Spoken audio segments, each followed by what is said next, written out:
This week, we uncover the powerful stories of redemption and resilience, particularly on life after incarceration.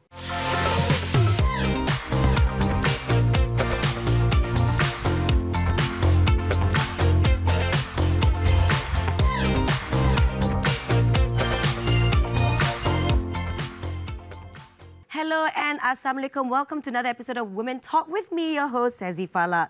Today, we're going to be talking about a topic that is not often spoken about, which is life after incarceration and the arduous journey of reintegration, which is coming back into the society. Now, imagine this, your freedom being taken away from you, and then you have to stick to a daily routine, and the choices are limited. Now, we're going to talk about this on life in prison with my special guest for today. Kita ada Puan Nur Rauza Muhammad Syahimi. You are a prison officer dan juga superintendent from the Sungai Udang Prison. Thank you, Sazzy, for having me today. Thank you for being here. Assalamualaikum. Selamat datang. Waalaikumsalam. Nice to meet you, Sazzy. Nice to meet you. You know, we had conversations obviously before we started shooting, and it's really interesting. So, of course, we want to tanyalah sebagai seorang yang bekerja dalam, dalam penjara. How long have you been working in this field? Okay, it's been 14 years. 14 years, yeah? Currently. So at this current moment, you are in Sungai Udang Prison, which is in Malacca. In Malacca. I see. The historical place. Historical place. I mean, I love Malacca for the food, but of course, we're not talking about that today. Okay. But mungkin Puan boleh start lah sharing macam mana rutin harian untuk kita punya prospects, mereka yang berada dalam penjara. What is their daily routine like? What are the sort of things that they go through every day and things like that? Mungkin boleh. Okay, before I'm sharing the experience. Okay, well, Malaysian prison departments now we are turning into civilized human culture development institutions, where we currently call them as a prospect instead of we call them inmates or convicted. I think it's more like because you don't want to term it negatively. Yes. Bila kita cakap prospect, it gives a more positive view because you have prospects out there after that, right? Because we also want to change the stigma from the community, how they look these inmates when they want to release to the society, so when they want to turn back to society.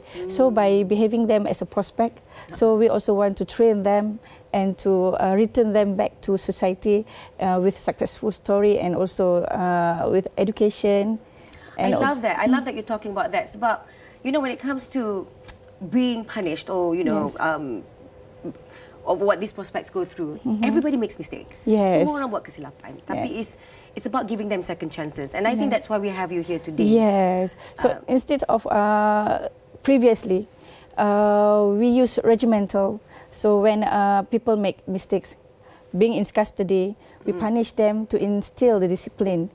So we changed that to rehabilitation program so that they can undergo training inside the prisons, whereby we make the prison as a school. So we also have integrity school for them to further studies into integrity school. That is so fantastic. Yes, so it's so fantastic because what we are focusing now is to give them education, give them skills, so that they can enhance their skills inside the prisons by regulates and monitoring a workshop inside the prison, so that before they release, they have something to do instead of they coming back to their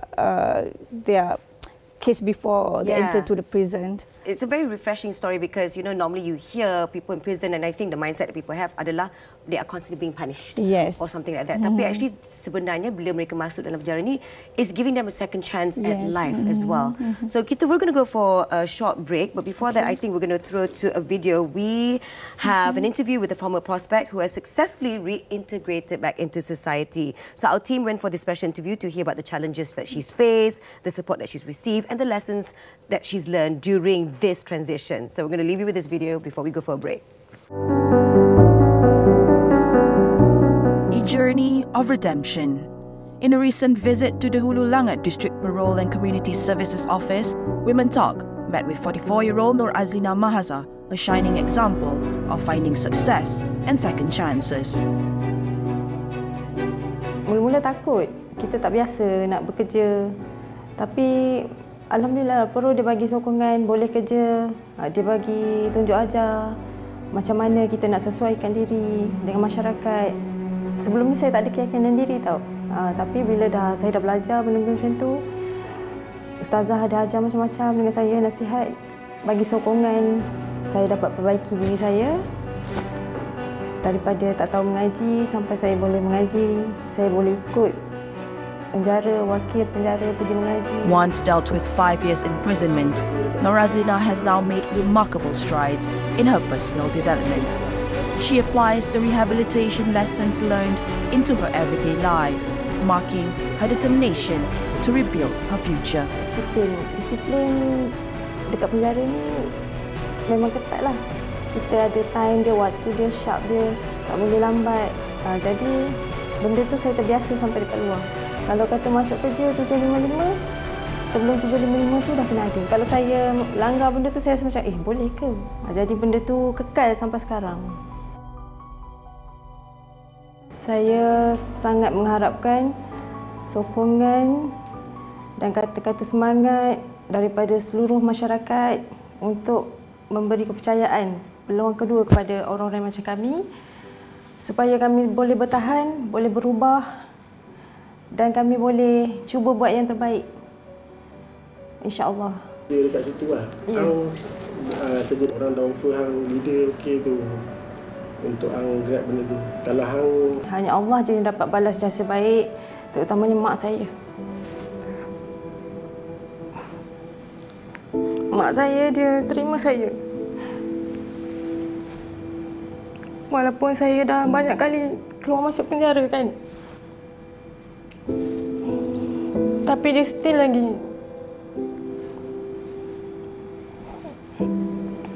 terima saya. Bagi sokongan dekat saya. Adik-adik saya. Walaupun saya kakak yang sulung, tapi dia orang tak pernah pandang rendah dekat kakak dia, tak pernah benci dengan kakak dia ni. Dan nenek saya juga yang membesarkan saya. Lepas tu, saya nak ucapkan terima kasih kepada pihak Perul yang sudi ambil saya, bagi kepercayaan dekat saya untuk bekerja. Dan majikan saya yang sudi ambil orang macam saya. Dalam masa yang sama, pihak Perul dengan majikan saya bantu saya untuk saya cuba berubah. Dan Alhamdulillah, saya boleh tinggal. Dan masyarakat juga, kawan-kawan saya semua bagi sokongan dekat saya. Jadi saya tak rasa macam kecil sangatlah dekat dunia ni kan, sebab saya rasa ramai orang sayang saya, tolong saya sampai saya boleh lupa benda-benda yang lepas. Alhamdulillah, terima kasih banyak-banyak.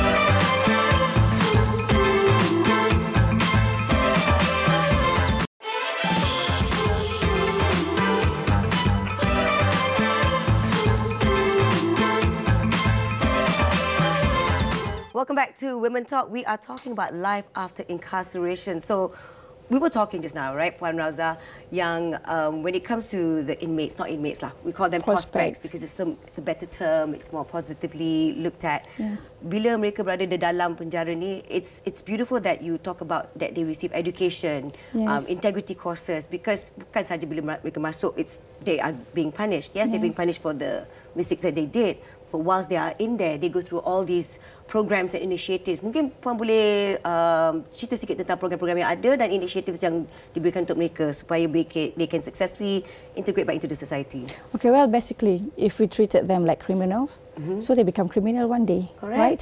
So, you're right. Yes, absolutely right. Yeah. So, in Malaysia Prison Department, so we're focusing on that.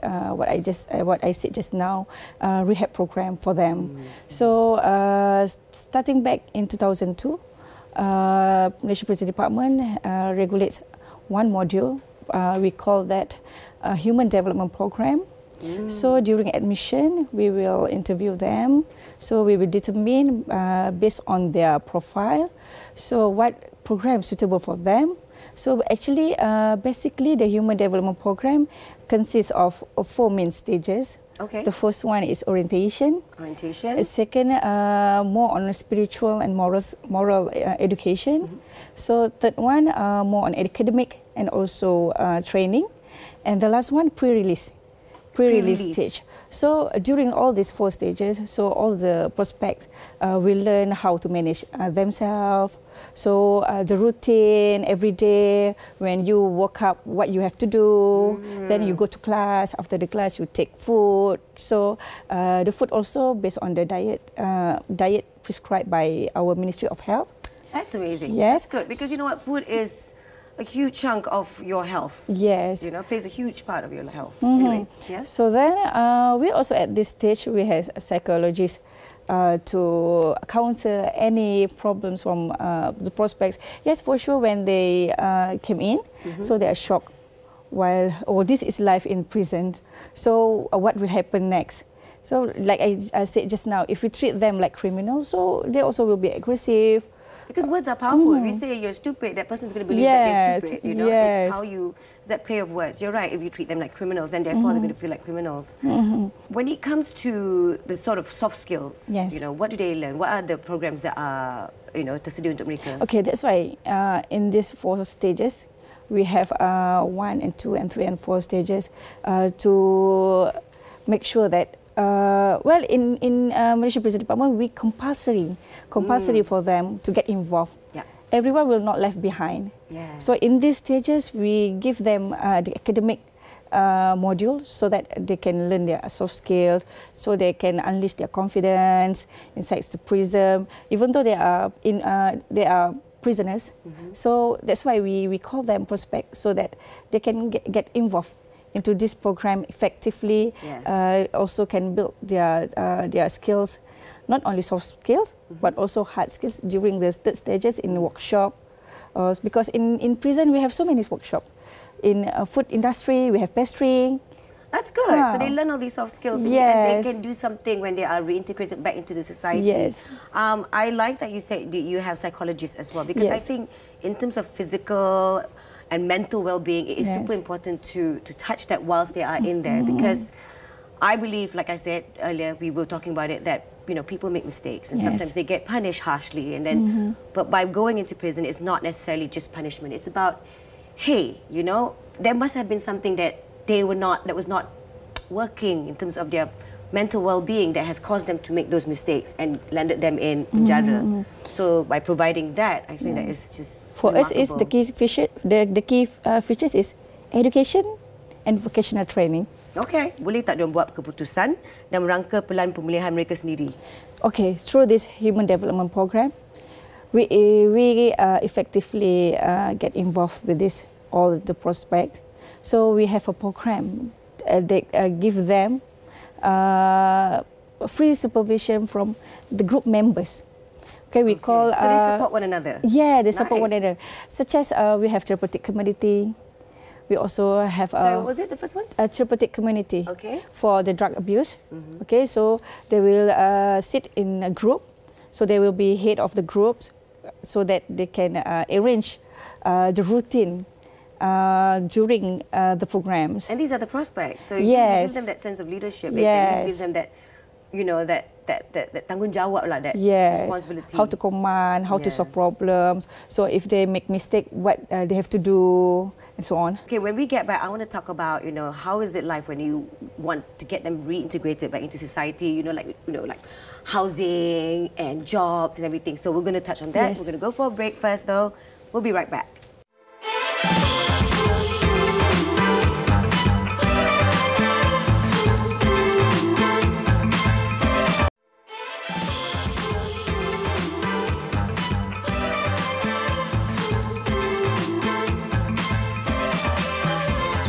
All right, welcome back. So, Puan Raza, continuing our conversation lah, you know. And I hear that you're very excited with all the initiatives, the programs that are given to our prospects, which is great. But I want to talk about, like, what about getting them ready for life after prison, life after incarceration? You know, like, what sort of things do you support them with? Is there, like, things like job placement services, housing assistance, counselling and whatnot after they've gotten out of prison? We also expand our service. In 2010, we have parole. Okay. Parole for prospect, so they can get chance to involve in this service, so that before they release, there will be certain conditions for them to be a parolee. Okay. So whereby we give them a job placement outside the prisons within their sentence. So basically prepare them for... Yes, you know, yes, before they return to society. Yeah. So there will be job placement outside the prisons in certain period. So then after they finish their parole, so they will back to society with a job placement what we have give to them. And during their parole, they will have a probation officer that's constantly checking up on them, right? Yes, yes. Okay. Furthermore, we don't only have that. We also have compulsory attendance. Nowadays, we also Attendance have... for what? Like meeting up with the... like welfare service activities, whereby the court orders, we will base on the court orders. So instead of that, we also have release on license. Release on license is very interesting to share with you guys, which all the prospects, before they release, we will collaborate with the agencies, other agencies, maybe from any companies, okay, that want services from others, but maybe as we know now, the immigrations people are in the industry. So instead of having them, so we promote the agencies to hire inmates, prospects. Yes. Yep. So that... therefore giving them a real second chance at life, yeah. you know? So I think now we have a good experience with the agencies that get involved with us for this release on license, so that they will be able to prepare themselves before they really return to the society. Fantastic. So those things are already secured before they are released from prison. Yes. And it's wonderful that these agencies are willing to work to do this for them.